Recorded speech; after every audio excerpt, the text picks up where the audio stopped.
So a few days ago, DJI dropped a massive announcement, and that was the OSMO Action Cam.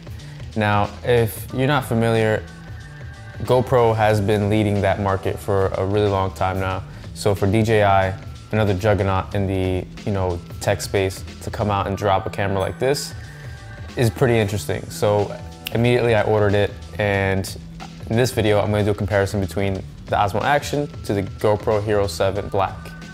If you're into filmmaking, tech, and social media marketing, be sure to hit the subscribe button and the bell so you don't miss anything, and connect with me on Instagram at mattrvisual. If you're stuck not knowing whether to get the DJI OSMO Action or the Hero 7 Black, look no further. The goal of this video is to run a few test comparisons and give you enough information to make an informed decision. At least you'll know which one is good for you, which one's not good for you, or there's no difference. Let's move on to the tests. First test we're gonna do is stabilization. We'll be testing the hypersmooth versus the rocksteady stabilization systems. On the right, you'll see the OSMO Action, and on the left, you see the GoPro Hero 7 Black. Here's a shot of me walking with both hypersmooth and rocksteady activated. Also, side note, there's actually a slight crop in when you have rocksteady activated. Here's a shot of me running with zero stabilization.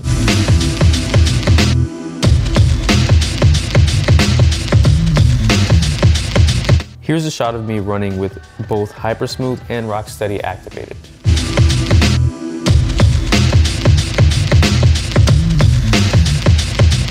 Next up is a field of view test.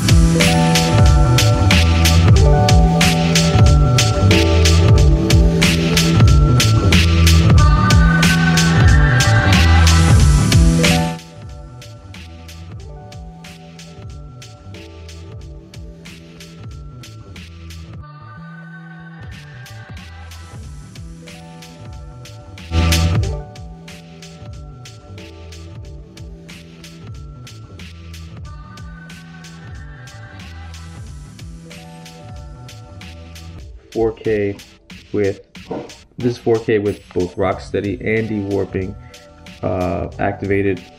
There's definitely a noticeable crop factor involved. I turn on dewarping first, went in a little bit, turn on rocksteady, went in even further. Still pretty wide, but it's a noticeable difference from as if you didn't have these things activated.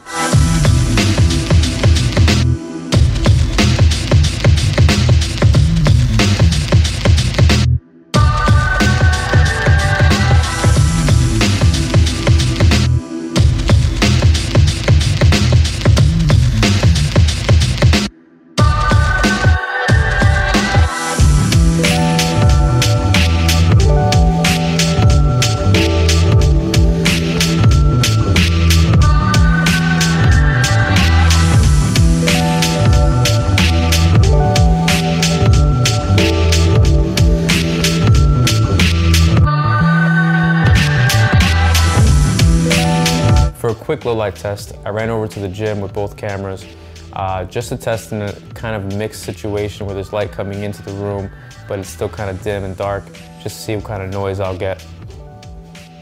There's definitely noise in both shots. However, I feel like the OSMO Action maintains a little more detail than the Hero 7 Black. All right, so I'm gonna go through a quick rundown of the menu systems. First up is DJI's OSMO Action. Now, they use a nice swipe feature, similar to the GoPro. Boom, you access your custom profiles, your brightness, you can lock the screen and make sure nothing interferes with the recording, and just swipe up to unlock that. You also have the just deeper settings, to format the card, Wi-Fi, etc. You have spot metering on and off. I keep that off. You can switch the orientation of the screen, voice control setting on or off, and then you also have your full screen for the front. So what that does is it simply gives you a full view, 16:9 on the front facing screen here. But I currently don't have that set to on. So what's cool about this is that you swipe on the left, it gives you your media, any photo or video that you have, you can play it back, and swipe back to the right just to get rid of it. If we swipe from the right, it gives you the auto and manual settings for exposure. I currently have it set to auto for most situations. If you swipe up from the bottom, here you go with resolution and also playback speed. But right now I'm set to slow-mo. So that'll take me to my next tip or next observation is the QS button. So the QS button on the side here actually switches, you hold it down, switches to front facing camera. Hold it again, switches back. So you also use this button to scroll between different modes. So you click it once, then you can access video. Hold on. Click it once, video, HDR, slow, etc. Photo. So we'll put it back in video so I can show you the, so usually when you swipe from the bottom, you have all your 4K settings, all your resolution settings, and frame rates, etc. So we'll just scroll out from that. And that's pretty much it. Okay, now we're gonna run through the GoPro menu system here. Very similar swiping functions. Go right into preferences, screen lock. You go into preferences, has all your Wi-Fi stuff, formatting SD cards, things like that. Go back, swipe up. If you swipe from the left, it gives you your modes, time-lapse, photo, and video. From the right, same thing. If you're swiping up from the bottom, it takes you right into your menu, into your media. So you can play back videos and photos that you've taken. Swipe down, gets rid of that.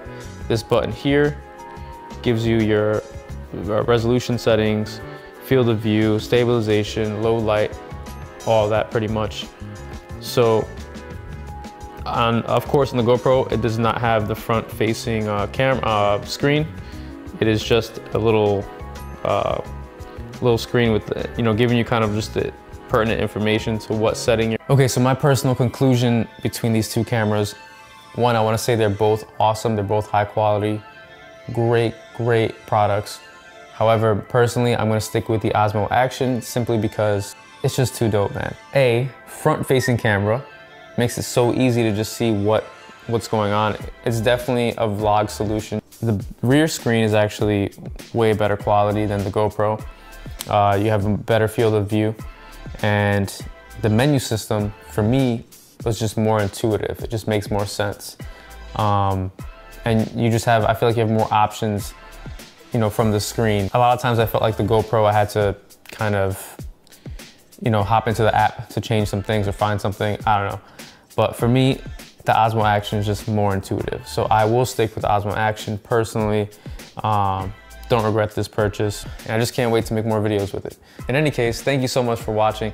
If this video was helpful, please hit me with a like, comment, and be sure to subscribe not to miss any future posts.